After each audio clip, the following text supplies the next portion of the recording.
Well, to discuss today's top stories, I'm joined by Nationals leader David Littleproud. Good morning to you. Before we get to the Queensland election, I want to, of course, ask you about Anthony Albanese's upgrades on Qantas flights. Does this pass the pub test for ministers and MPs?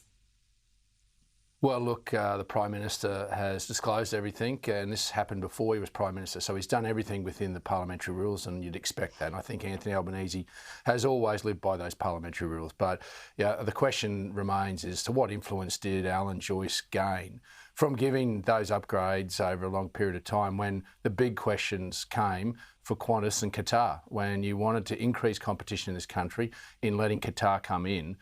You've got to worry about the influence that Alan Joyce had at the very top. And Australians are paying way too much for their airfares, particularly in regional Australia, but also it's not just about its seats, it's also about what's underneath those seats. It's agricultural product that goes back to the Middle East for export. So we need more competition in this country, and I think it's a bad look, but the Prime Minister's done nothing wrong in terms of disclosure, and that should be respected and acknowledged.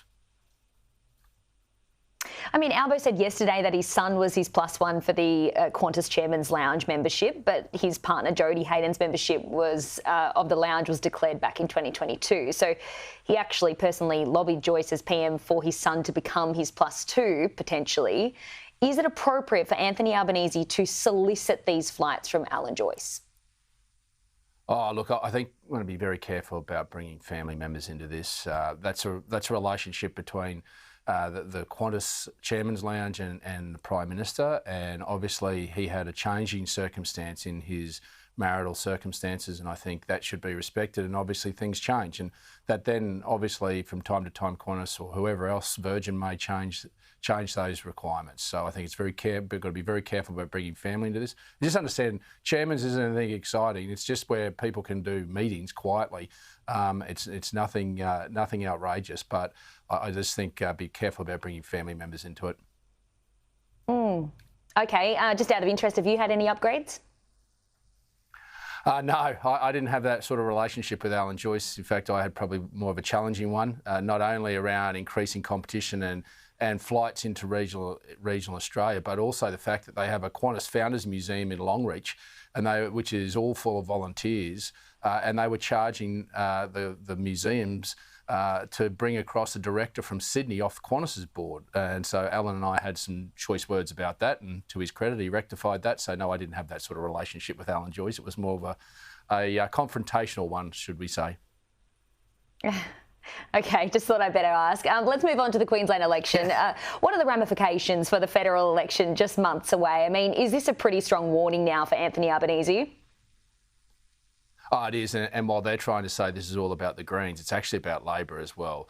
This is a routing. You can't sugarcoat it any other way.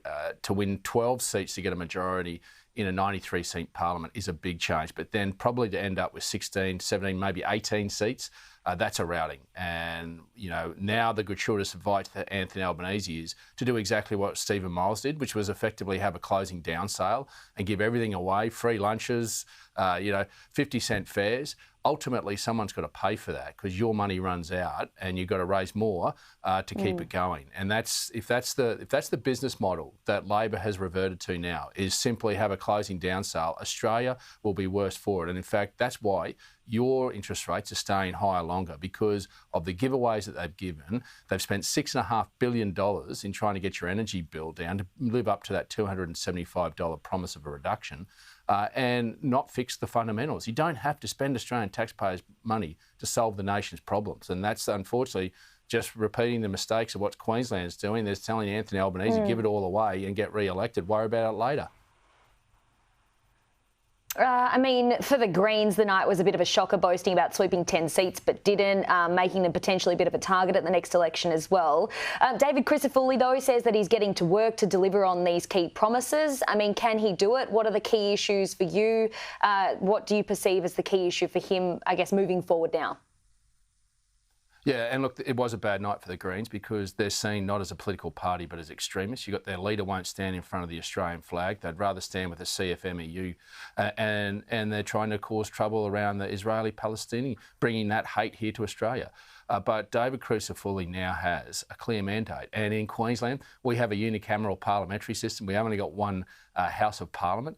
So he has that mandate, and that was why it was important to get that clear majority. He now can get on with the job. And I think he showed the courage of his own conviction during that campaign, where he said if he doesn't fix law and order in 4 years, then he won't be there. And I think that shows courage that he's going to use that mandate, he's going to get on with the delivery of what he promised.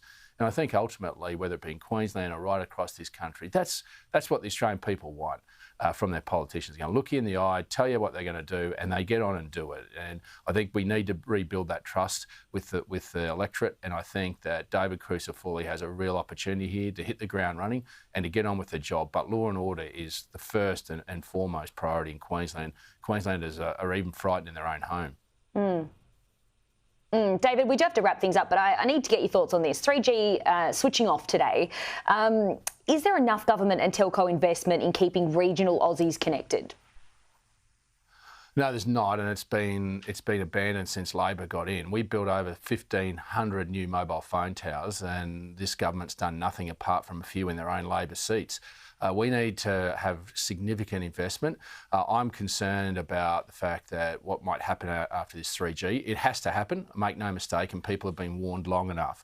But I hope that the promise that Telstra and Optus have given me is that this will give better coverage under our 4 and 5G networks comes to fruition. Because if it doesn't, there's going to be a pretty large number of upset regional Australians out there and peri-urban. This isn't just for rural and remote. I'm going to tell you, Telstra has been this virus that has spread across the country from regional Australia now into peri-urban areas where they've failed to invest after we've given them those mobile phones. You, the Australian taxpayer, we need to have some sort of regulatory guide rails to make sure they're investing in maintaining those towers and that they're upgraded. And I think that's one of the big things that this government's failed to do, and I think we should look at after the next election if we're given the honour to lead the country. I was a bit worried about my 99-year-old pop in Tasmania who's got an old school flip phone. I'm a bit worried about him today. I must check in and see if it's still working today. David Littleproud, thank you for your time.